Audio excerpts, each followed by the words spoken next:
Менә хәзер аны яңа форматта башкаралар. Бүген кич Булгарда хезмәттәшем Илдар Сафиуллин эшли. Илдар, ачык һавадагы операдан алган беренче тәэсирләр нинди? Хәерле кич Илгиз, исәнмесез хөрмәтле тамашачылар, хәзерге вакытта без Болгар җирендә, шушы тарихи урында бүген бер тарихи вакыйга менә инде санаулы мизгелләрдән башланып китәчәк. Сәхнә әзер, тамашачылар җыелган. Хәзерге вакытта Кара Пулат операсын карарга 1000-гә якын тамашачы җыелган. Әйтергә кирәк, Ринат Харис либреттосына Ленар Низамов композитор иҗат иткән әсәр нигезендә ул инде санаулы мизгелләрдән башланып китәчәк. Монда төп герой бүген Кара Пулат үзе. Артистлар 80-гә якын, алар Тинчурин театрыннан җәлеп ителгән.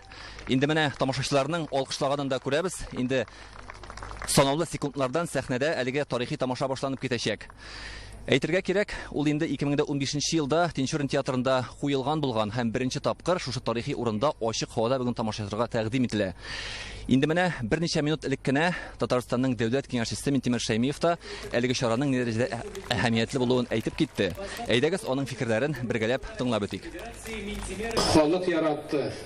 Рахмат, менә инде Ринат Хариска да, Илдар Низамовка да, режиссерларга да, куйган театрларыбызга да бу бөек хезмәтне, бу тарихи хезмәт.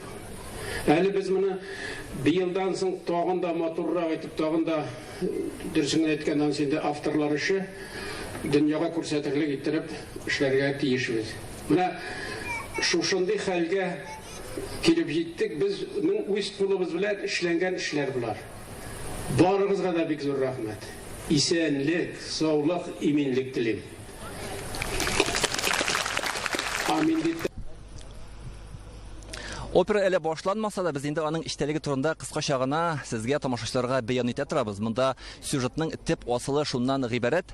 Аксак Тимер гаскәрләре шушы җирләргә яу белән килгәчтән, алар җәза нигезендә мондагы 12 кызны җыеп нәкъ менә шушы Кара Пулатка ябалар. Шул чакта дошманнарга әйтәләр, алар арасында хан кызы да була һәм хан кызы янмый диләр.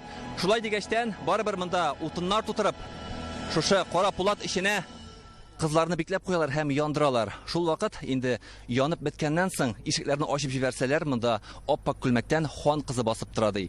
Моның төп фәлсәфәсе шунда ки, бу кешелек тормышының ни дәрәҗәдә көчле булуы һәм яшәүгә омтылышның искиткеч зур булуын аңлата. Без әлеге опера башланганчы аны оештыручылар, композитор һәм артистлар белән әңгәмә корып өлгердек. Алар да бу җирдә чыгыш ясау үзенә бер илаһи көчкә ия ди һәм мондагы һәрбер тарихи таш аларга чыгыш ясау өчен илһам чыганагы ди. Әйдәгез аларның фикерләрен дә бергәләп тыңлап үтик әле. Нәрсә шатландыра шушы операны менә шушындый чын Кара Пулат янына чыгарганнарына. Һәм бу бик тә көтелгән вакыйга безнең өчен дә инде шушы еллар дәврендә бик көтеп, инде хыялланып яшәдек, шушы постановка булыр дип. Ул вакытта мин күз алдыма әлбәттә китердем, әйтәм, кайчан да булса да аның янында шундый гөрләп зур спектакль булыр дип.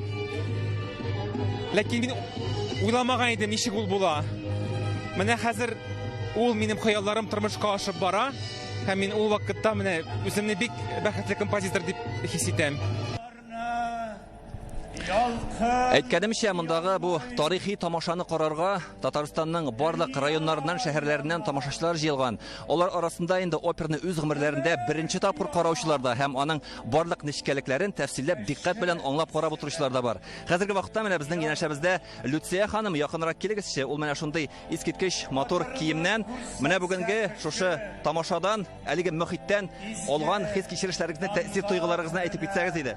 Бүгенге кич белән Болгар җирлегендә, Болгар музей тыюлыгында зур вакыйга. Бу инде Кара Пулатның операсын сәхнәләштерү һәм ул урамда бара. Урамда гына түгел, 14нче гасыр истәлеге буенда.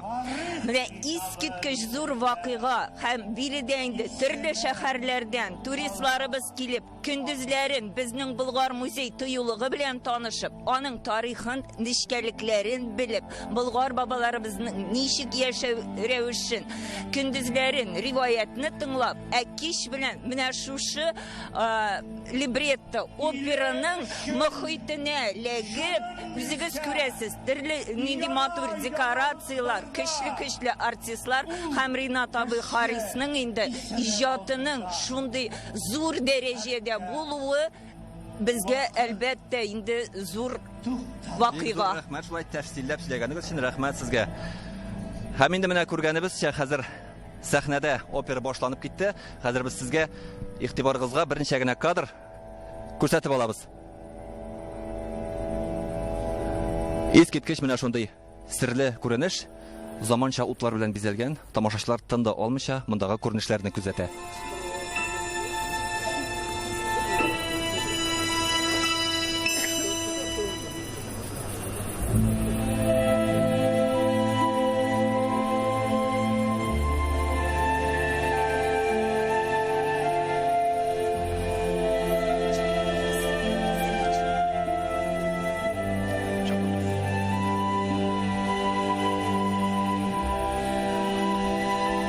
Әлегә булган яңалыклар менә шундый иде. Әлеге опера сәгать ярым дәвам итәчәк. Кара Пулат операсы турында әле тагын да киңрәк мәгълүматны иртәгә адымнар тапшыруында һәм ТНВ каналындагы башка тапшыруларда да диккәт белән карый алачаксыз. Игътибарыгыз өчен рәхмәт. Илгиз, сүз сиңа. Рәхмәт, Илдар. Безнең белән турыдан-тура элемтәдә Болгардан Илдар Сафиуллин иде. Болгарда бу көннәрдә ачык һавада рәссамнар күргәзмәсе дә оештырылган. Ул Идел буе Болгар дәүләтендә ислам динен рәсми кабул итүгә 1100 ел тулуга багышлана. Илнең барлык төбәкләреннән диярлек җыелган 67 рәссам изге Болгар белән бәйле картиналар иҗат итә. Алар бүгенгә кадәр сакланып калган тарихи һәйкәлләр, борынгы мәчет һәм Таш Пулат, Болгарның танылган шәхесләре табигать күренешләрен ясый. Борынгы тарихны Мәскәү, Краснодар, Ставрополь, Кострома, Ростов-Дон, Санкт-Петербург рәссамнары тасвирлый. Бүген әлеге экспозиция урын алган Ак мәчет янына Татарстанның дәүләт киңәшчесе Минтимер Шәймиев та килде. Ул һәр автор белән аерым туктап аралашты, сораулар бирә, рәсемнең темасы белән кызыксына, картинадагы тарихи күренешкә карата үз фикерен белдерә. Әлеге күргәзмә бу ялларда да эшләячәк, Болгарга баручылар аның белән рәхәтләнеп таныша ала. Большой вам привет и поздравления с этим великим праздником от Зураб конституционного секретаря. О, меня попросил лично передать. Друзья. Да, он сказал. Ну, что прекрасный пленэр, очень много работ, великолепно. Художники, конечно, стараются. Нет, я обогатил себя, я слово пленэр не знал. Bu resimni yasadım.